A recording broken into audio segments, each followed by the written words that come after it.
Hello, everyone. We're from the group Virtual Reality and Telepresence Robots in the field of education and also remote event simulating. I'll quickly introduce the topic of telepresence robots to make it simpler for people to understand what our project was about and what our group's aims and goals were. So telepresence is basically when a robot enabled with high resolution cameras and microphones that capture the audio of the setting or the environment, transfer or transmit the user virtually to a remote event or to a location or, for example, to a lecture hall.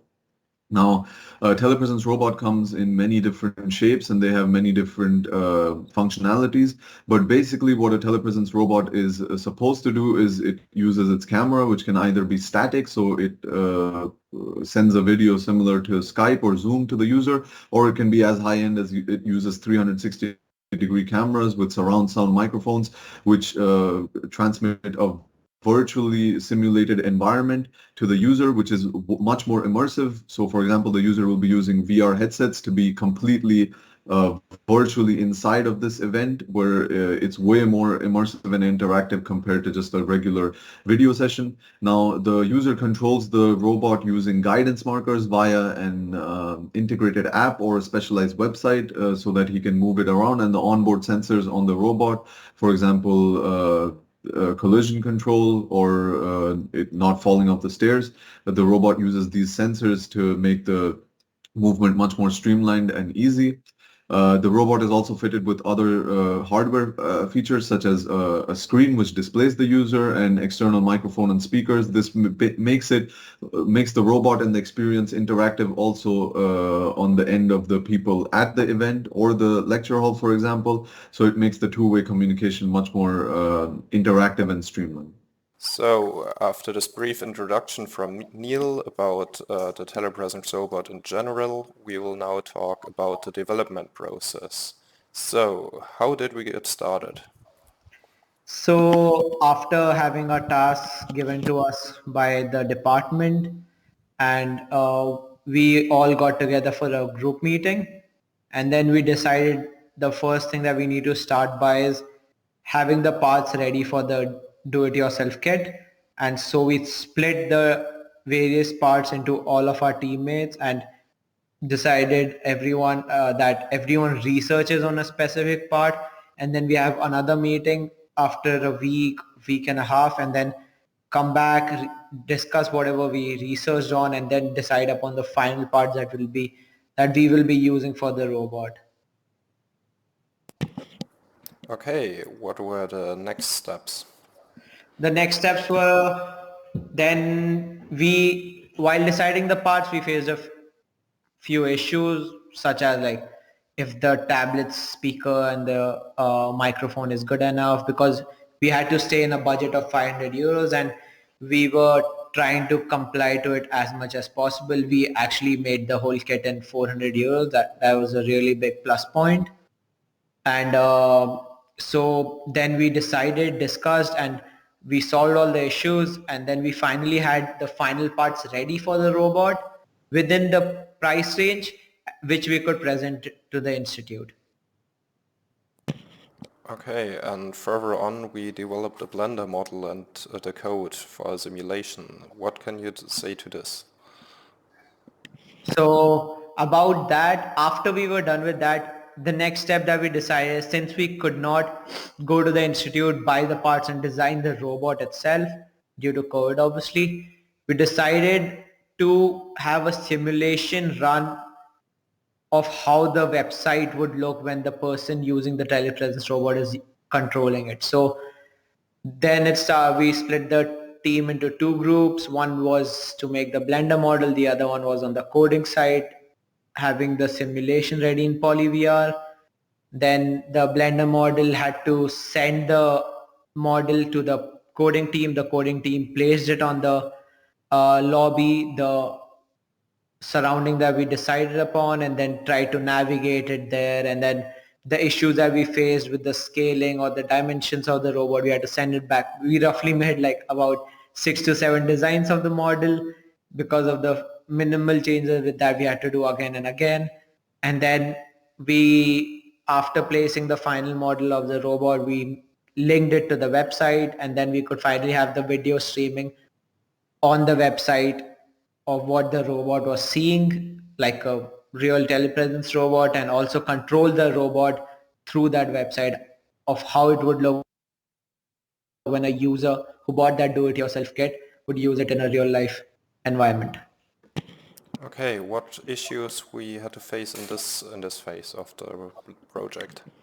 So as I told you, the Blender group had to change a few things again and again, which were causing issues in PolyVR. And in PolyVR, we had issues with the code side because we didn't have such good knowledge of Python, and PolyVR was a Python-based program. So we had to really understand and work together to know what's going on and how we are going to write the code, what are the specific commands we need. And we had help from the institute for that because there were these few issues that we were really confused about and we had no idea of what to do. But I guess it's part of the learning process. Okay, then thanks for talking about the project and how it proceeds. And in the next part, Johannes will talk about a video where he combines all the Blender parts. We created the model of our robot using Blender. While most of the parts were imported from the web, some of the parts were done by us and everything was assembled and textured in this software. Now I'm going to show you how the general parts of the robot would be assembled.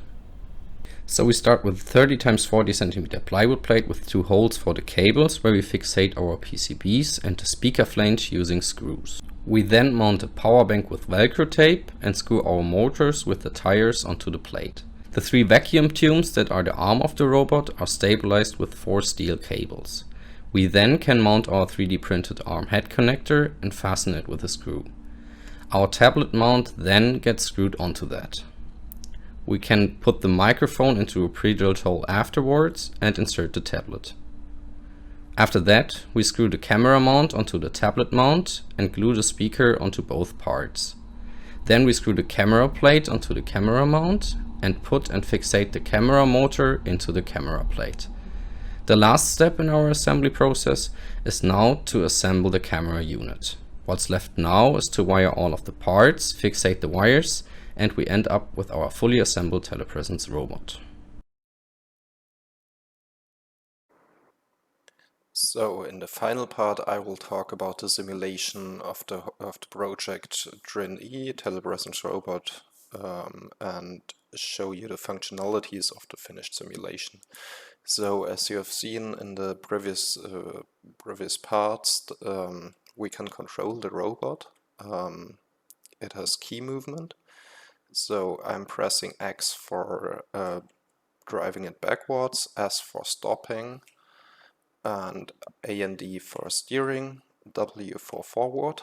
Also I have a few added functions like I can lower the mast with pressing 5 and raise it by pressing 4. Also I can rotate the camera like you see in this image. With 2 I rotate it to the right, and with 3 I rotate it back to the left. This robot can drive in the whole lobby. Now I'm controlling it in PolyVR directly, but I can also control it via the website. Speaking of the website, now we are in the website. We see the image here, which was in the simulation below. This is the image what the actual camera of the robot is seeing now. And we have here button movement.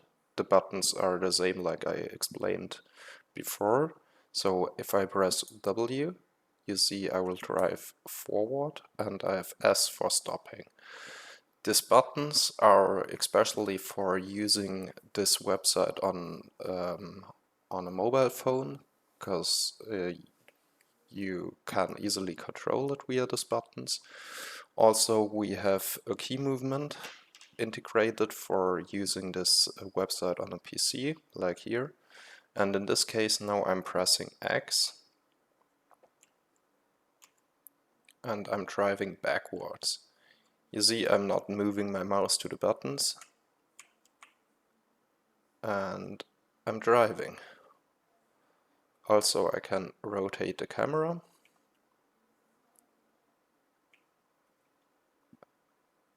This website is, in this case, running on the simulation on PolyVR, but in the finished version it would be an app or also a website that depends on the pros and cons, which will be discussed in the following project in the next semester.